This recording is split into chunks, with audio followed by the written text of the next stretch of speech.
Apa itu low back pain? Low back pain atau istilah masyarakat umum itu adalah nyeri punggung atau nyeri pinggang bawah. Memang nyeri pinggang ini adalah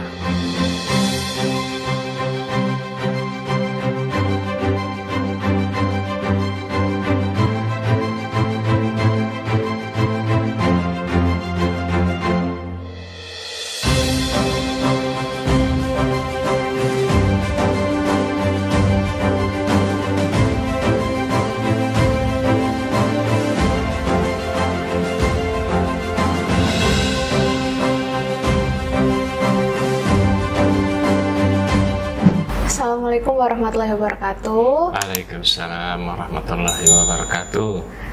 Salam sehat. Jumpa lagi dengan podcast Sehat Bersama Rumah Sakit Dr. Akagani. Dengan saya, Dr. Sarah, sebagai salah satu dokter jaga di IGD Rumah Sakit Dr. Akagani. Baiklah, jadi siang hari ini kita sudah kedatangan salah satu dokter spesialis di Rumah Sakit Dr. Akagani dengan Dr. Jalalin, spesialis KFR atau rehab medik. Jadi tema podcast kita pada siang hari ini itu dengan low back pain atau disingkat dengan LBP. Baiklah, mungkin sebelumnya kita izin dokter boleh memperkenalkan diri terlebih dahulu dokter kepada teman-teman podcast. Terima kasih. Saya memperkenalkan diri, saya Dr. Jalalin, SPKFR, dokter di Poliklinik Rehabilitasi Medik di Rumah Sakit Akagani Palembang. Mungkin itu aja. Terima kasih dokter. Mungkin langsung aja kita masuk ke materi kita, yaitu low back pain. Mungkin sebelumnya dokter boleh dijelasin dulu nggak apa itu low back pain?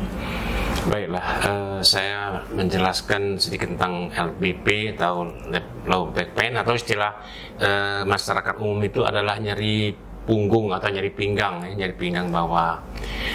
Memang nyeri pinggang ini adalah suatu kondisi penyakit yang sangat kompleks ya, sangat luas, meliputi tingkat nyeri yang paling sederhana, mungkin karena pergangan otot, mungkin itu karena aktivitas yang salah, dan bisa juga sampai ke kondisi yang menyebabkan kelumpuhan.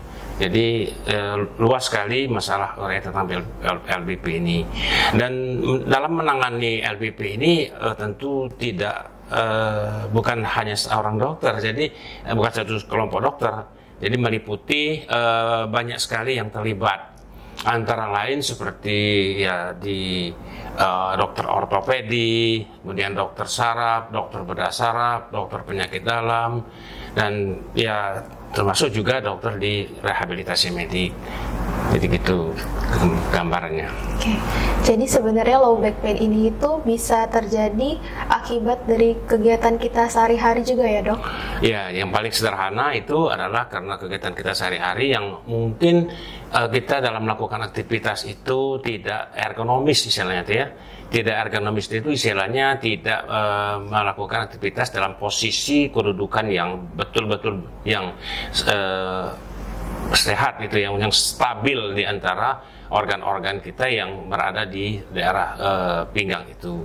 Jadi gimana dok cara untuk mencegah supaya kita itu terhindar dari low back pain ini? Untuk kondisi low back pain yang sederhana, yang simpel, seperti itu hanya gangguan otot saja, itu tentu kita dapat melakukan aktivitas yang sebaik mungkin dalam arti untuk mencegah ya. Karena mencegah itu kan akan lebih baik daripada mengobati. Jadi mencegah itu adalah perlu kita edukasi ke masyarakat untuk bagaimana supaya posisi aktivitas dalam beraktivitas, baik aktivitas pekerjaan, aktivitas olahraga, aktivitas misalnya untuk kegiatan-kegiatan kita sehari-hari yang baik dan betul, itu harus diberikan pengetahuan sehingga dapat menghindari hal-hal yang sifatnya itu dapat menimbulkan kejadian-kejadian dapat menimbulkan LBP itu. selain dari kegiatan yang kita lakukan itu tidak dilakukan secara ergonomis, apalagi dok kira-kira faktor resiko untuk dapat terjadinya dari LBP ini dok? Ya, seperti kita ketahui bahwa penyakit itu timbul tidak pada selain individu juga oleh kondisi lingkungannya. Jadi lingkungan juga harus diperbaiki supaya kondisi itu benar-benar yang ergonomis. Misalnya duduk kita di kursi, misalnya seperti ini juga dapat menimbulkan LBP kalau kita salah posisi yang tidak semestinya, yang membuat otot-otot punggung kita itu dalam keadaan tidak stabil. Begitu juga bagaimana kalau orang yang bekerja dengan posisi misalnya harus berdiri lama, atau harus jongkok lama, atau harus mengangkat beban, bagaimana mengangkat beban yang baik dan benar, atau juga termasuk juga lingkungan-lingkungan seperti lingkungan di sekitar, ya misalnya faktor yang lantai yang licin atau tangga yang terlalu tinggi. Nah, itu kan satu faktor-faktor yang dapat menimbulkan kondisi LBP juga. Bisa terjadi masalah pada ototnya, bisa menimbulkan masalah pada tulangnya, juga dapat menimbulkan masalah pada persarapannya gitu. Kalau misalnya suatu pasien dokter sudah mengalami LBP, jadi gimana dokter proses dari awal mula kita berobat itu? Kita kan kadang pasien itu bingung dok, mau berobat kemana nih.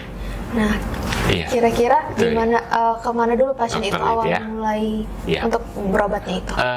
Ya, memang kalau untuk dokter yang berhubungan dengan penanganan dari LBP ini, yang paling utama adalah dua kelompok spesialis yang dapat membuat suatu diagnostiknya, yaitu dokter ortopedi atau dokter saraf yang dapat ditahu ya, mencari penyebabnya dulu kan, penyebabnya dulu apakah ini penyebabnya karena faktor sederhana saja atau faktornya yang kompleks. Oleh karena itulah pemeriksaan anamnesis, pemeriksaan klinik dan pemeriksaan tambahan termasuk MRI atau lain sebagainya itu harus dilakukan kalau tergantung dengan keluhan pasien itu, berat ringannya.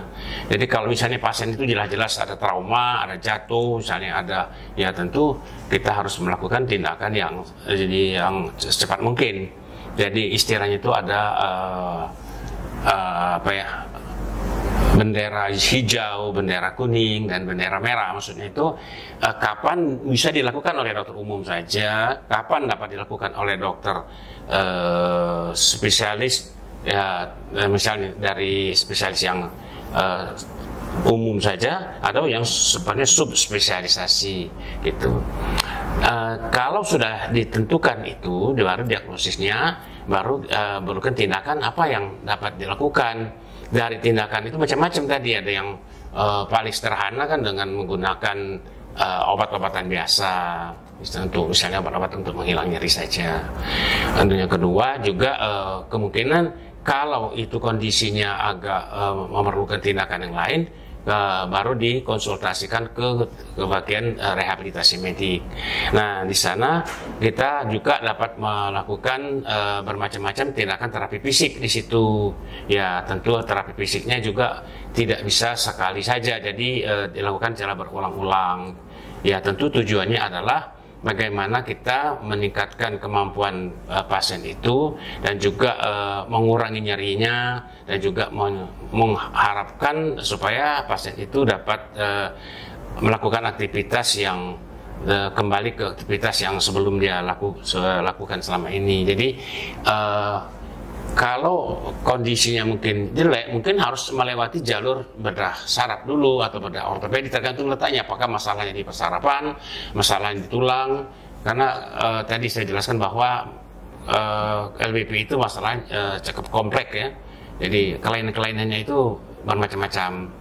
Jadi harus kita berikan bahas ini secara penanganannya itu secara menyeluruh ya, secara. Mungkin kalau misalnya gimana dok, kalau misalnya kita mau ngebedain itu tuh emang suatu LBP atau itu cuma nyeri pinggang biasa kayak gitu? Iya tadi, jadi kalau nyeri pinggang itu kan ada yang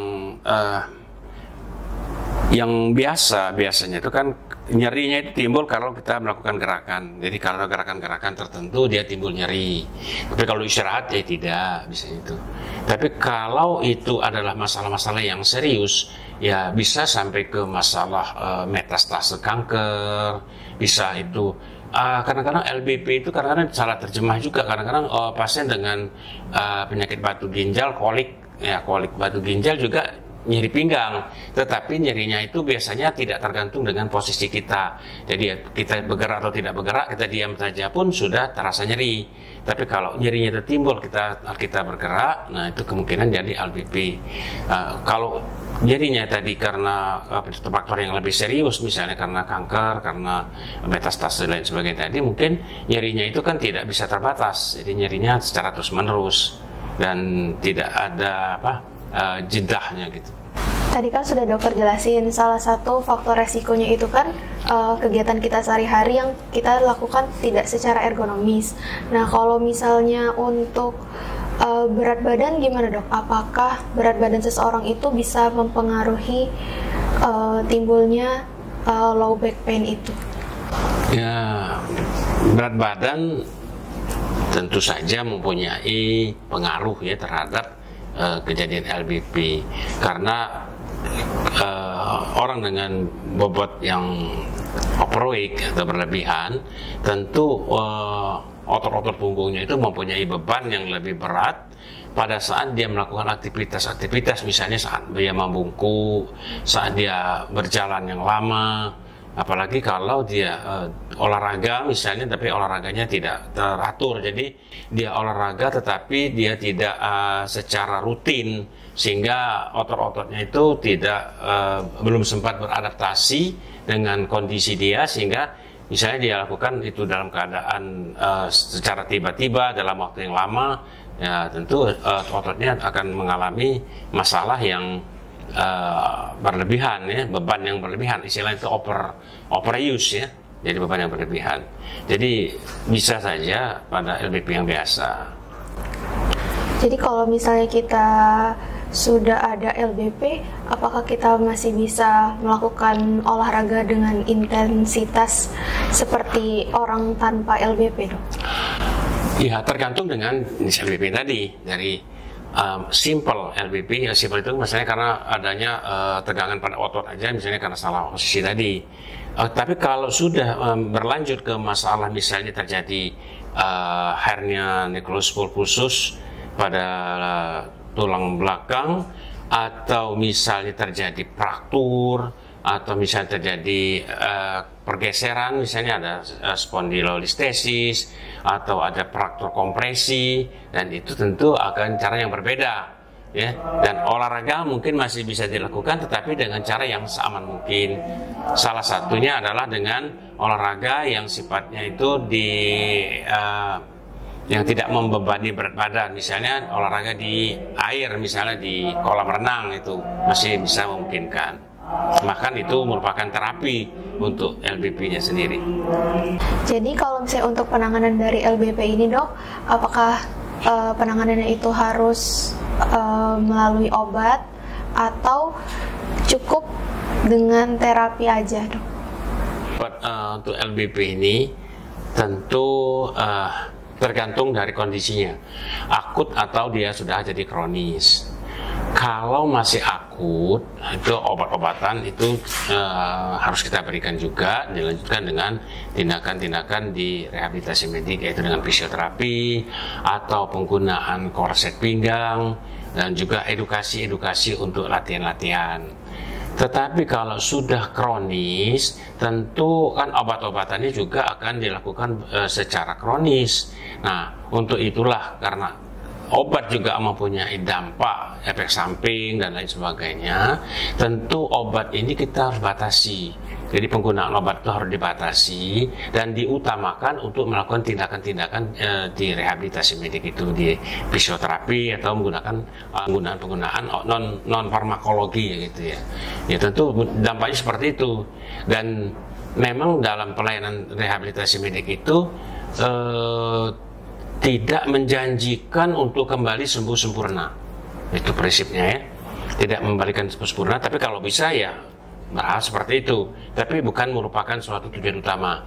Yang tujuan utamanya adalah bagaimana orang dengan nyeri pinggang itu masih dapat melakukan aktivitas kehidupan sehari-harinya, masih dapat mungkin aktivitas yang lebih luas, bisa bersosialisasi, bisa melakukan pekerjaan untuk mencari nafkah, dan bisa untuk aktivitas-aktivitas yang dapat bermanfaat bagi dia. Jadi membuat dia tuh tidak benar-benar mengalami keterbatasan dalam kehidupan sehari-harinya gitu.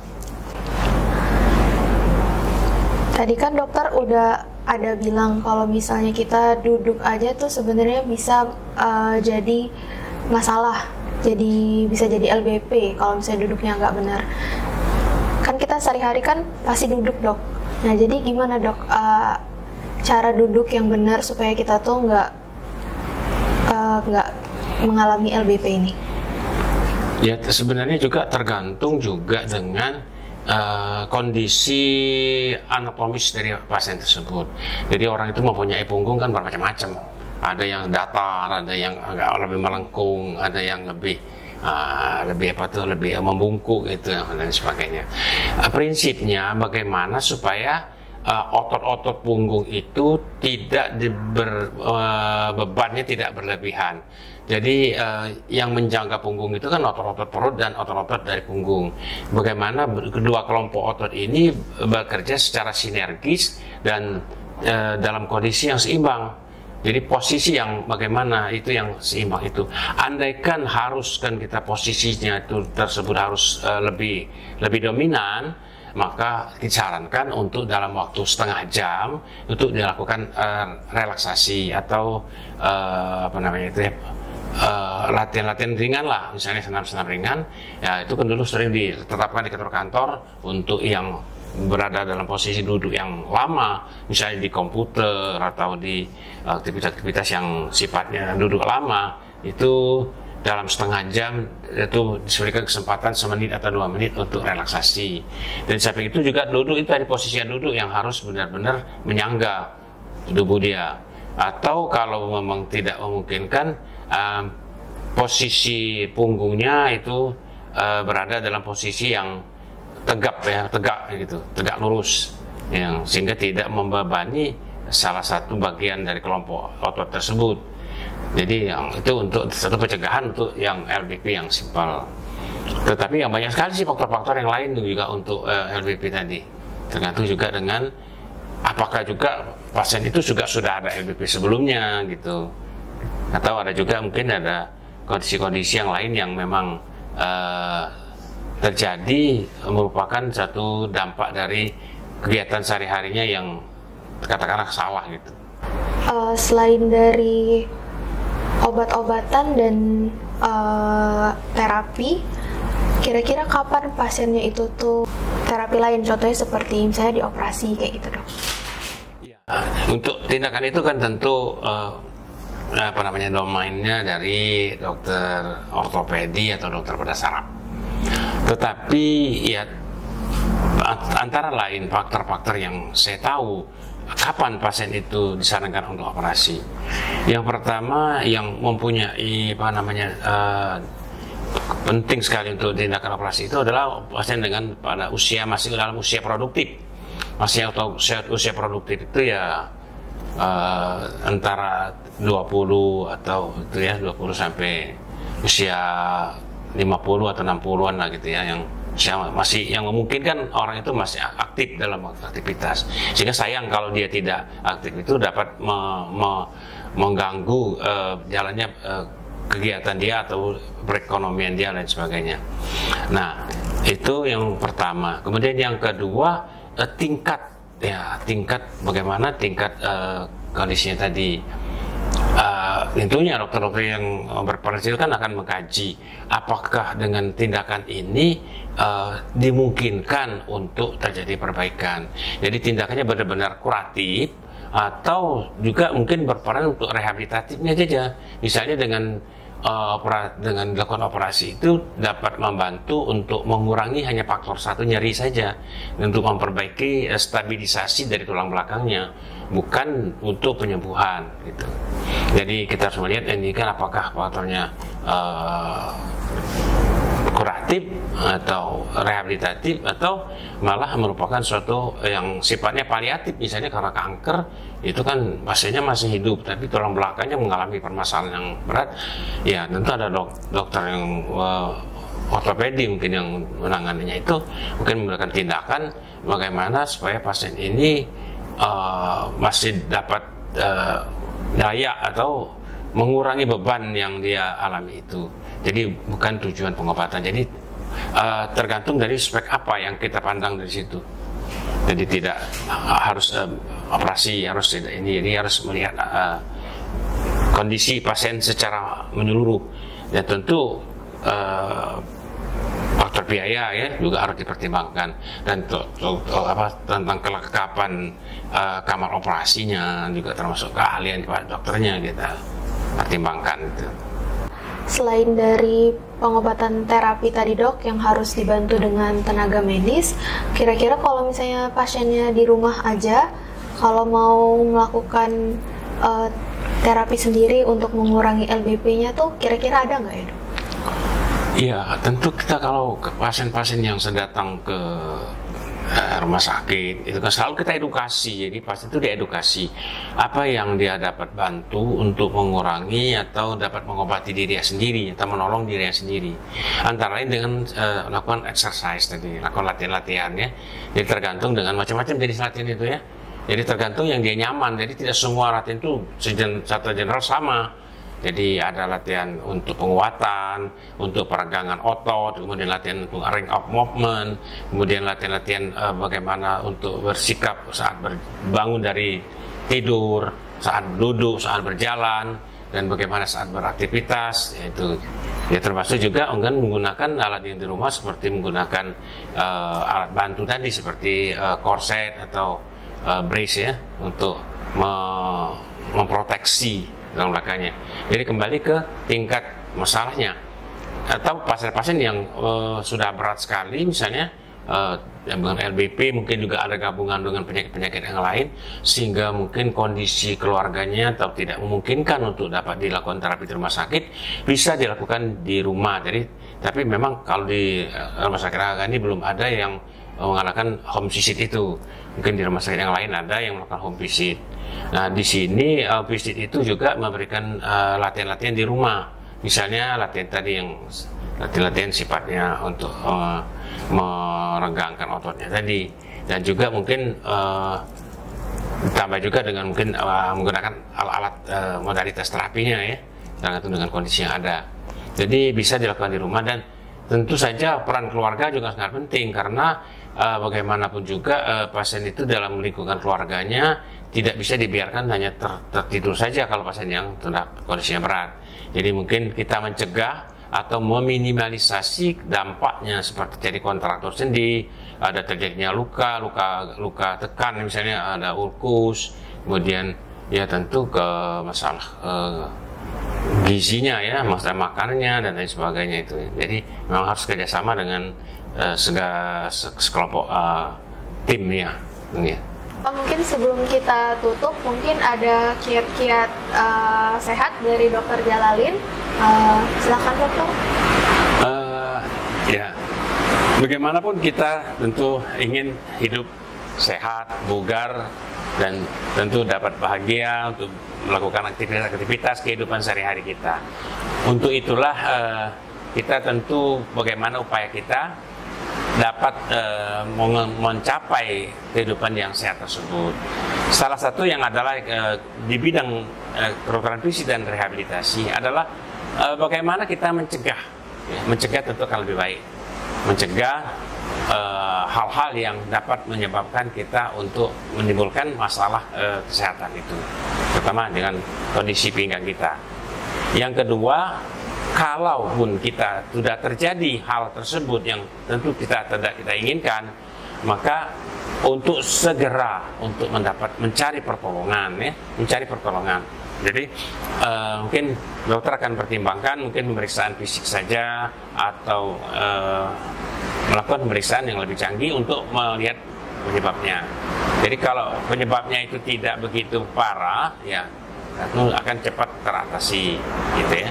Yang ketiga juga jangan lupa lingkungan hidup kita. Jadi memang kita harus juga mempelajari lingkungan, bagaimana lingkungan yang dapat mengakomodasi kehidupan kita yang serba kompleks ya, gitu.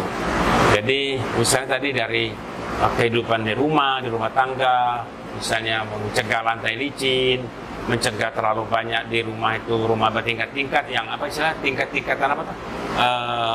Undakan-undakan gitu ya. Nah itu kan akan menyulitkan, terutama kalau di rumah tersebut ada pasien dengan lanjut usia atau yang mengalami disabel, sehingga itu akan menyulitkan. Gitu. Kemudian ya, berikutnya juga jangan lupa hidup teratur. Jadi hidup teratur itu makan yang bergizi dan tidak berlebihan, tidur yang cukup, dan olahraga yang cukup, dan tentu adalah bagaimana berpikir yang optimis, optimis dan santai. Jadi yang terakhir juga tentu adalah kita selalu berdoa kepada Yang Maha Kuasa semoga kita ini dalam menjalani hidup ini selalu dalam lindungannya dan barokahnya.